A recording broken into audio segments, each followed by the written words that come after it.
1945年10月25日，台北城沸腾到近乎失控，公会堂外人头攒动，旗帜在红砖建筑上猎猎作响，喇叭一遍遍宣读台湾重回中国，鞭炮声、欢呼声此起彼落，许多人激动落泪。然而，一名刚毕业的青年在热浪中却愣在原地。他看见日本总督安藤利吉低住头不出建筑，嘴角竟浮出近似讥讽的淡笑。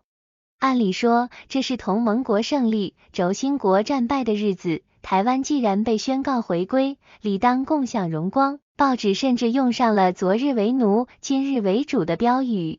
可青年心里空空的，这份胜利究竟与台湾人有多大关系？答案很快以残酷的方式显形。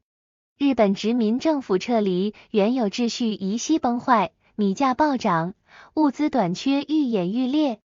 战时被征调赴前线的20多万台湾青年，许多人再也没有回家，被轰炸撕裂的城市仍在黑烟中喘息。昨日的敌人今日成了解放者，那么为何胜者在哭，败者在笑？这是1945年留给岛上住民的第一个难题。把时间拨回战前与战时，乡间灶角旁，一位佃农的妻子把攒下的白米轻放入锅，火光映出岁月的皱纹，也照亮他对孩子的盼望。角落里，孩子穿着整洁的制服，咿呀诵读着日语课本。对这个家庭而言，一碗白饭是尊严，也是梦想。盼孩子读书上进，成为医师、教师，不必再在这田里低声下气。殖民统治有压榨、米糖等物产源源外运，同时也带来近代体制，学校、医疗与公共卫生制度逐步建立。到1943年，台湾儿童就读公学校的比例超过70%，虽不足日本本土9%，却已是岛上前所未有的变化。医院与卫生所的普及延长了寿命，降低了病痛。勤学的农家子弟得以凭本事考进师范或医学校，收入与社会地位双双翻转。然而，尊严并非无条件，必须使用日语，遵从殖民体制的规训。许多知识人心怀矛盾，他们一面想证明台湾人不输日本人，一面又不得不在现有体制下求取晋升之间。那碗白饭的香气里始终裹着一缕苦涩。近代化的体感最直观地体现在交通与城市。台中车站月台上，一位穿着笔挺制服的青年第一次搭乘纵贯线北上，蒸汽机车喷着白雾进站，列车启动后，窗外稻田、聚落与市街如画轴般后掠。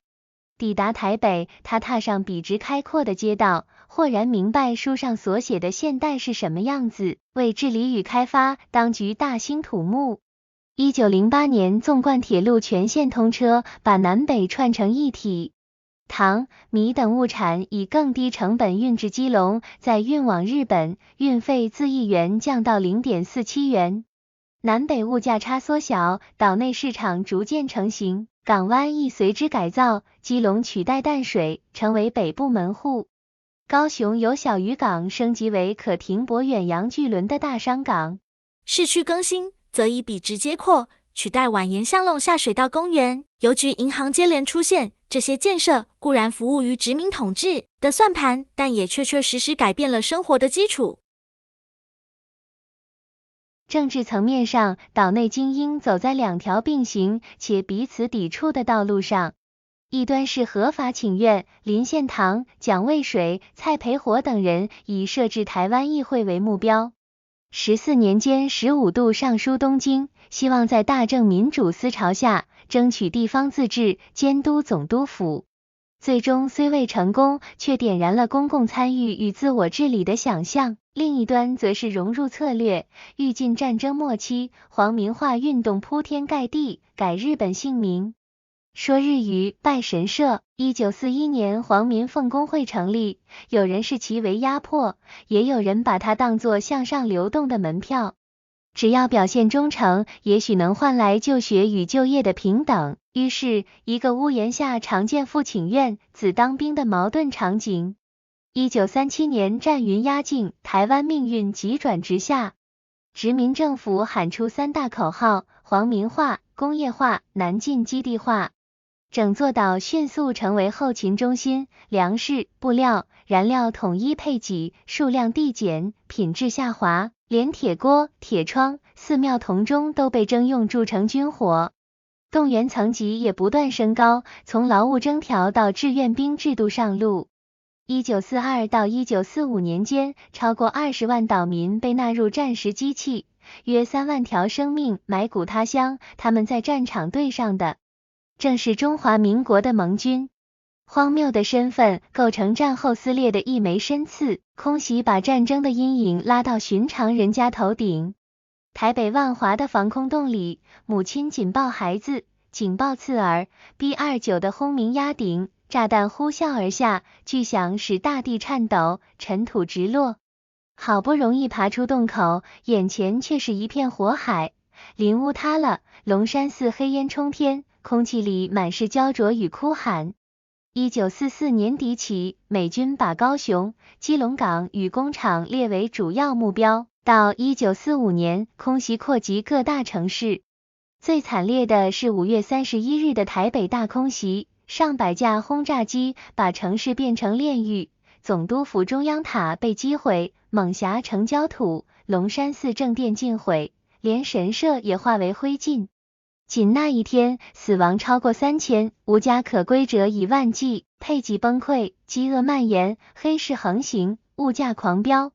更具讽刺意味的是，那些投弹的机翼上涂著青天白日辉，象征住即将接收台湾的解放者，在岛民眼里却是轰炸自己的敌机。1945年10月前夕，松山机场跑道上，一名中华民国空军军官攥着 General Order No. 1麦克阿瑟的最高指令，日本在台湾的军队向蒋介石投降，由中华民国授权受降。重点在于授权二字，这是同盟国授予的军事占领与受降，不等于主权转移。文件里中国、台湾并列书写，意味着法律上台湾仍属受降区，其最终归属需待战后和平条约决定。与此同时，国民政府自我叙事却选择另一套语汇，把受降等同收复，把军事管制理解为主权回归。矛盾从这一刻便埋下。受降那天，台北飘着细雨，街边与学校的旗帜换成了青天白日，日章旗迅速撤下。路边摊贩把米的价格又悄悄改了一次。几个月之内，岛上的官方语言突然从日语改为国语，原本在总督府、银行与医院得心应手的职员，一夜之间被贴上旧体制的标签。新来的接收官多半不懂日语与台语，文件难以互通，公务运作日渐紊乱。走出工会堂的青年入职了新设的机关，他很快发现，战败国撤走的不只是军警与官员，还有一整套制度与经验。新政权要补上这个巨洞，却没有充足的时间与人力。曾经井然的户籍、税务与司法体系像忽然失去螺丝的机器，到处冒火花，自来水长断，电力时有时无，火车班次大幅缩减，码头的吊车坏了也无人维修，物价更是直线上攀。战前靠配给与纪律勉力维持的物资体系，随着官僚撤走而崩塌。米、糖、布、盐都缺，黑市迅速取代了配给部，城市里米价一天一跳，农村里肥料换不到，收成下降。报章文字悄悄换了语言，但摊位上的筹码变得更难取得。语言的断层不止在办公桌，学校里孩子们在黑板前练习新的注音符号，家庭里祖父母依旧用日语和孩子聊天，老师被要求推行国语，但他们许多年前自己也是用日语读书。转换不是一句口令就能完成，街头时常能听见误会，一个不会国语的老人因听不清路标而被呵斥，一位刚从大陆来的小贩因听不懂台语而挨骂，彼此的不耐与偏见开始在细节里发芽。最敏感的是谁才是主人的问题。日治时代受过良好教育，在专业领域颇有声望的台人，多半期盼战后能有公平竞争与自治空间。新来的官员则被告知这是祖国的土地，你们是收复者。双方序列感完全不同，对前者专业是立身之本，对后者忠诚是首要排名。于是公共部门出现大量用人争议，原本的技术人员被边缘化，新的管理者缺乏在地知识，效率直线下降。青年被分派去整顿某局，他开会时提出具体改革，恢复多语并行，聘回原有技术骨干，建立透明采购。但会议桌另一端的新长官只关心两件事，对上级的表忠与把人换成自己人。会后走廊里，老同事苦笑着说，现在每件小事都要盖3种章，却什么都没做好。市场里的冲突越来越常见，曾经守规矩的行业在旧制度抽走后迅速滋生寻租。有人靠关系取得贸易许可牌照，低价买入库存物资，高价倒卖，也有人以没收敌产之名占房子、接工厂。市民见到这些，心里的失落逐步转为愤怒。媒体论述也开始分化，官方宣传把1945年定义为收复与光复，日语报纸被勒令停刊，汉文日报类的刊物成为主流。民间的记忆却更复杂，有人记得学校与医院如何改善生活，也记得战时征兵与空袭的恐惧。有人对新旗帜怀抱期待，也对新来者的粗鲁失望。两条叙事在市场与巷弄里彼此挤压，谁也说服不了谁。转折点很快到来，1946到1947年间，战后赔偿、币制改革与军公教待遇问题交织在一起，经济情势急转直下。通货膨胀像长上翅膀，日用品标价隔天就翻，学生在教室里抱怨午餐吃不起，工人领到的薪饷到手就缩水。1947年初，茶几私烟的冲突在台北西区爆发，青年路过现场，只见人群推挤、叫骂，枪声突然响起，这一声像把压抑已久的情绪瞬间点燃。消息随着公车与火车四散，基隆、台中、嘉义、高雄的街头陆续沸腾，各地成立处理委员会，要求清查贪腐，实施自治，保障言论。普罗大众、学生、商人乃至地方士绅罕见地站在同一条战线上。然而，谈判桌上进展缓慢，中央代表带着安抚口径抵达，地方意见却感到被敷衍。数日后，镇压行动展开。军队进城，机枪架在路口，逐户搜查、拘捕、枪决接连发生。青年在办公室窗后远远看见街角的血光，心里一沉，他忽然明白，那一天在工会堂外的困惑已经得到回答，岛屿不是胜利者，也不是败者，他只是被大历史推着走的受试者。228之后，社会表面恢复了秩序，恐惧却像阴影附在每个人身上。朋友之间说话更小心，酒桌上有人用眼神提醒别谈政治。报纸与广播的口径划一，学校课本强调中华文化正统与中国历史长河，岛内的在地记忆被轻轻地放到边缘。这段时间，也有人把命运压在重新建设的赌注上。1950年前后，美元开始进入，公路与电力扩建，糖厂与纺织厂复工，外销重新起步。土地改革逐步推行，耕者有其田让佃农成为自耕户，农村购买力回升。青年把心放回工作上，带着同事一件件修补坏掉的流程与制度。虽然他从未忘记那年的血与火，仍选择在岗位上将秩序重建。可见与不可见的裂缝却并未愈合，语言、记忆、政治忠诚与经济分配把人悄悄分群，外省人与本省人成了社会常见的分类。在某些场合，这两个词比职业与阶级更能决定一个人的机会。青年开始明白，战后的台湾并没有简单的善恶二分，而是多条断裂的缝线并存在同一块布上。法律层面的暧昧也长期存在。国际文件把受降与主权移转切得很清楚，和平条约直到1952年才正式生效，对台湾地位仍留下一些未尽之处。政府的公共叙事则一贯强调收复与固有领土，把1945年的仪式当作历史终点。两种语言各自有拥护者，却很少在公共空间真正对话。城市继续扩张，铁路、公路把岛内经济串起来。工厂下班的钟声敲响，工人挤上公车，夜市灯光亮起，远处学校的操场上，孩子们在国歌声中散队回家。青年常站在车站的月台边，看着来来往往，他知道历史不会给人前进的选项，他只会抛出代价，有人签下效忠换来阶梯，有人抱着理想承担疼痛。他把1945年那个问题写在抽屉里的纸上，我们到底拥有过胜利吗？很多年后，他才敢在旁边补一句，也许我们拥有过希望，那是在把碎裂的制度慢慢修回去，把彼此的语言慢慢听懂的那些年。1950年代开始，岛上进入另一种节奏，战后的断裂没有愈合，却被大规模的基础建设与经济重整覆盖出一层新表皮。公路延伸，电力扩容，灌溉渠道修复，糖与纺织再度成为外汇来源，港口重新装上吊车，码头工人习惯了规律的汽笛与作业号子。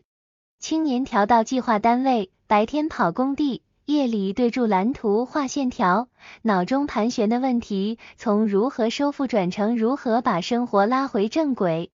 土地改革是这10年最具结构性的变化，透过375减租与耕者有其田，佃农逐步变成自耕户。土地交易过程中，政府以公债与工业股权置换地主利益，农村购买力增加，县道边的杂货店多了脚踏车、手摇缝纫机与收音机。青年在访视时常看见这样的场景，新屋外挂着红灯笼，小孩一边做算术，一边被收音机里的京戏或西洋乐吸引。经济逐渐稳住之际，政治的高压并未松动。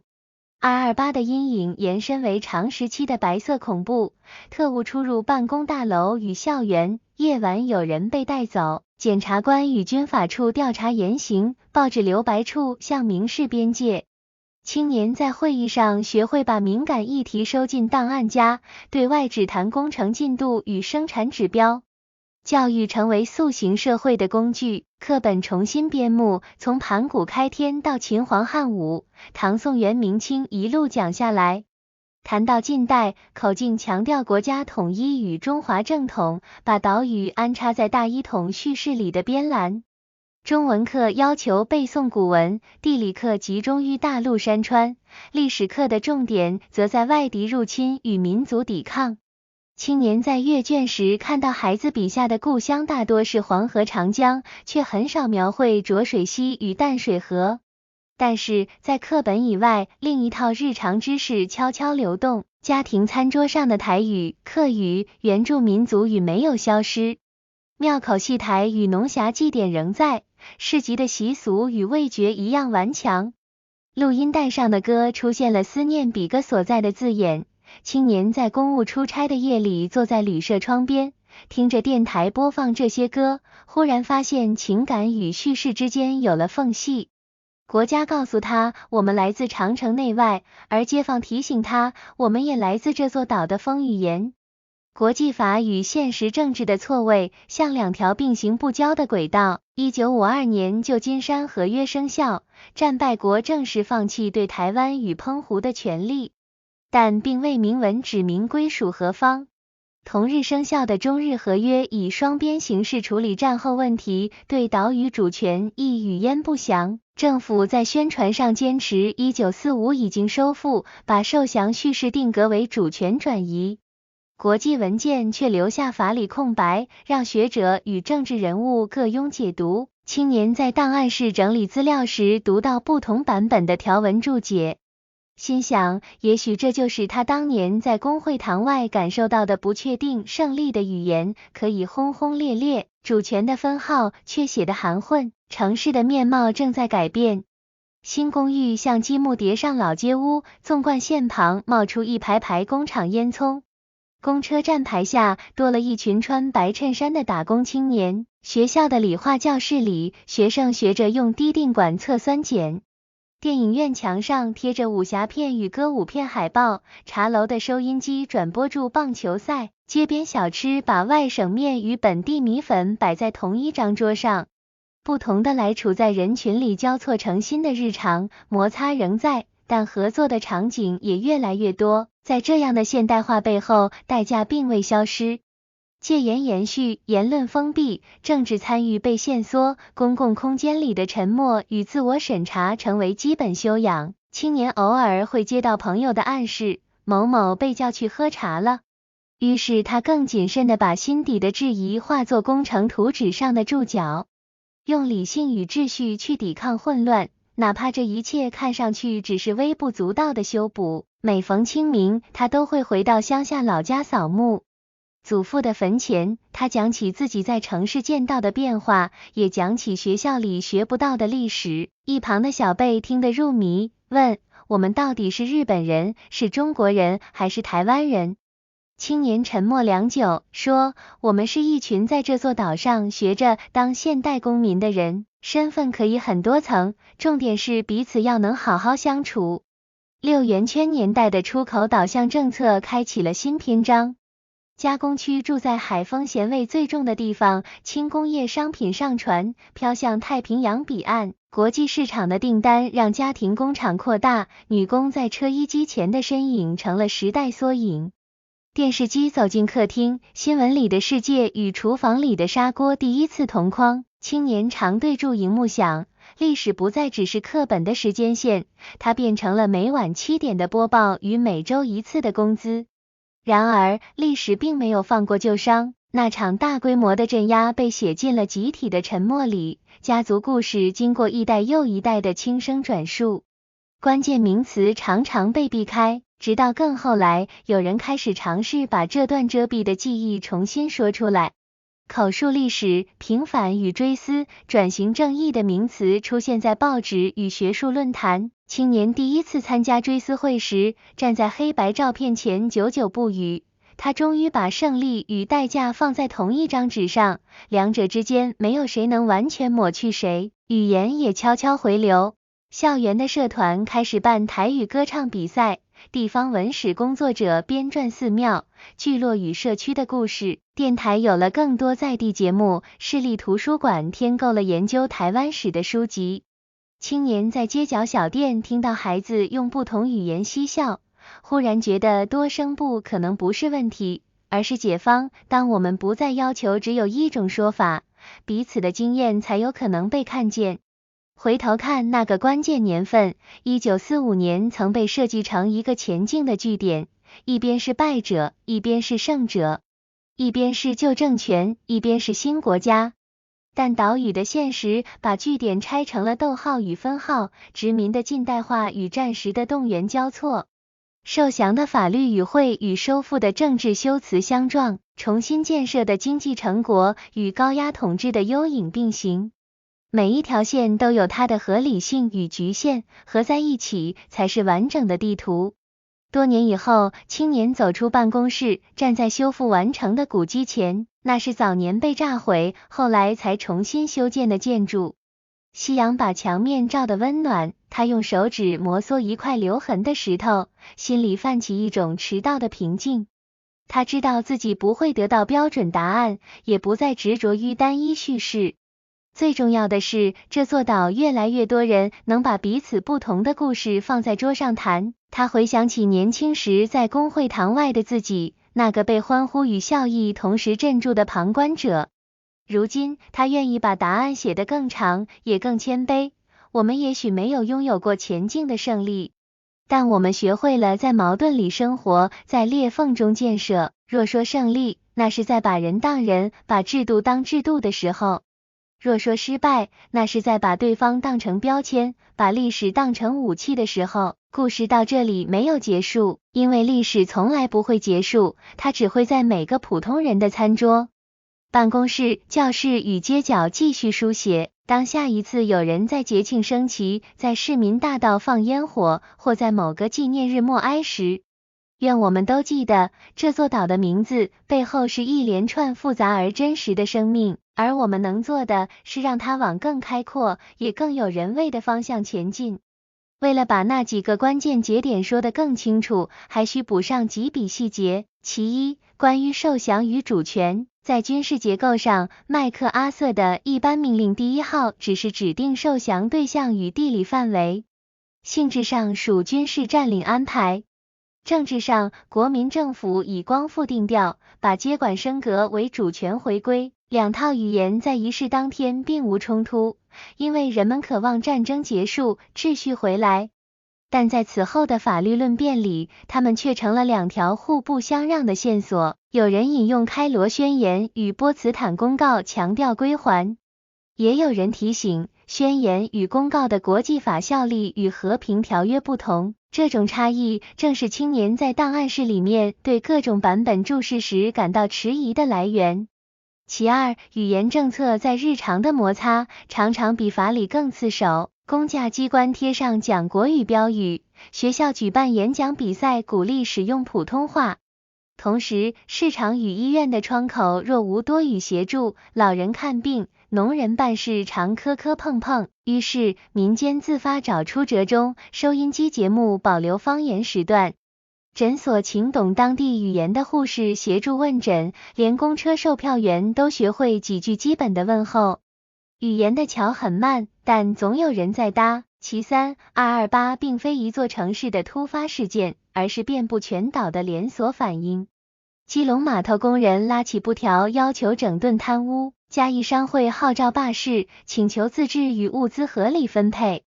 台中学生在校门口张贴宣言，呼吁停止枪击，启动对话。地方士绅与知识分子临时组成处理委员会，试着在中央与民间之间找出口。若干天后，镇压令下达，情势急转直下，铁路沿线的车站被军队先行控制，通讯设施被接管，公共建筑成为收押场所。事后的统计与口述互有差异，但恐惧成了共同的关键字。其四，重建并非只靠口号。美元以物资与技术并行，棉花、化肥、机械与医疗器材陆续到港，专家顾问进入工矿与农事单位。土地改革则以3阶段铺开，减租、出售公有土地，实施耕者有其田。配套的农会与合作社提供贷款，灌溉系统扩建，让双栖道成为可能。工业方面，从糖、纺织慢慢过渡到塑胶、电子零件，外销导向带来劳动密集的新工作形态。这些变化在统计表上是曲线，在街巷里则是油渍味、机器声与加班的叹息。其五，身份与记忆的双轨行进。官方仪式上强调民族国家的宏大叙事，民间节庆与家族祭祀里，地方与族群的细致情感被悄悄保存。到了某些时刻，两条轨会短暂重叠，棒球场上的呐喊，风灾后的互助，考绩的祈福，都让来自不同语言与经验的人站在同一排队伍里。青年把此视为共同体的萌芽，它不是单一口号，而是一次次并肩的实践。把这些细节补上，故事的轮廓更完整。殖民时代的近代化资产与战争伤痕同在，战后接管的失灵与后来的制度修补并存，法律条文的空白与政治宣传的饱满互相拉扯，压抑与重建交织，让社会在高压与成长之间摇摆。青年总结说，我们在不同时期都付过代价，但也从代价中学会了把制度做扎实，把人看完整。若再把镜头拉近到几个家庭，你会更明白那些年份如何刻在皮肤上。嘉义一户木匠家，父亲在日治时代学会了精准的榫卯与尺规，校舍与诊所的窗框多出自他手。战后工架工程改用不同规格，他只得重新学习图则与材料标示。因不谙国语，他常请女儿在一旁翻译。某次验收官语带轻蔑，木匠在回家路上沉默很久，终于把情绪化成坚持，做得更好，让他挑不出毛病。台北猛侠的一位茶贩，战时躲过大轰炸，重建后在骑楼摆出茶摊。他保留了日治时代学会的卫生习惯，杯盘每日蒸煮，桌面常擦，也学会用国语招呼新来的客人。他说，我不懂政治，我只知道人来了就要请他坐下。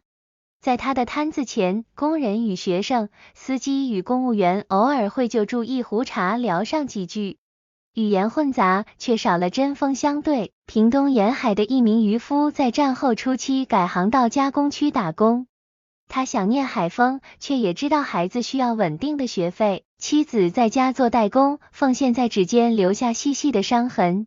夜里，他们把买收音机的钱放进玻璃罐，逢年过节才打开一回。等到电视进家门，他们第一次看见自己出产的布匹被做成西装出现在舞台上。那一刻，辛劳像被远远看见。还有学校里的日常，老师在升旗后带学生到操场做体操，回到教室教注音与国字。午休时，孩子们会低声用家里的语言交换笑话。考期前，家长把祖先牌位擦得发亮，祈求考运。学校则张贴榜单鼓励向上。两套价值并行，彼此拉扯却也互补。一套强调国家、秩序、服从，一套记得地方、亲族与情分。到了岁末，庙城前的大鼓再度响起，阵头绕境，歌仔戏开唱，年轻人穿着从加工区买来的新衬衫在摊位间穿梭。这样的场景像是岛屿的自我修复，在宏大叙事之外，日常动手把破碎的情感缝合。历史学家常说，近代化不是单行道，殖民政权为统治而引入的制度，既是控制工具，也成了后来得以运转的底盘。战后政权以民族国家的语言重塑秩序，压抑了多元记忆，也在特定条件下促成了社会动员与公共建设。把两段历史放进同一个画框，既不等于混为一谈，也不是切割，而是承认他们共同构成了眼前的地景。青年在晚年写下简短的笔记，我一生遇到过3种呐喊，第一次是1945年的欢呼，第二次是1947年的哭喊，第三次是工地上收工的呼哨。他们合在一起，才是我理解的台湾。他把纸折好，夹进年轻时的那张旧纸里。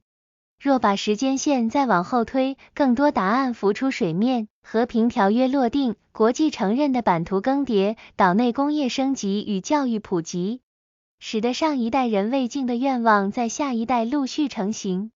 街头开始有人谈人权与自由，校园里有人辩论地方史与世界史如何相接。报纸与刊物出现更细腻的讨论，尝试把法理、政治与生活经验放在同一张桌上。青年已步入老年，他在某次社区演讲里被问到，1945年到底是不是胜利？他笑了笑，说，对于停止空袭、重建生活来说，当然是。可如果你问是否一切从此清清楚楚，那就不是了。受降、收复、主权、自治，这些词语有不同层次。历史不会用一个词把所有争执解决，但它会逼我们慢慢把制度做好，让不同记忆有说话的地方。演讲结束时，他沿着社区步道慢慢走回家，路边的榕树被修剪成整齐的弧线，学校操场传来合唱团的练习声。转角的早餐店仍摆着豆浆与饭团，墙上贴着防灾演练的海报。他忽然意识到，那些年他与同伴努力维持的不只是桥梁与水闸，而是一种在争执里仍愿意相互容纳的公共生活。所以，如果非要给那个问题一个答案，他愿意把它写成一个进行式。我们正在走向一种成熟的胜利，它不是对谁的胜，而是对灾难、对恨意、对遗忘的胜。这样的胜利没有擂台，也没有中场钟声，它只在日常里，在我们愿意听见彼此的那一刻成立。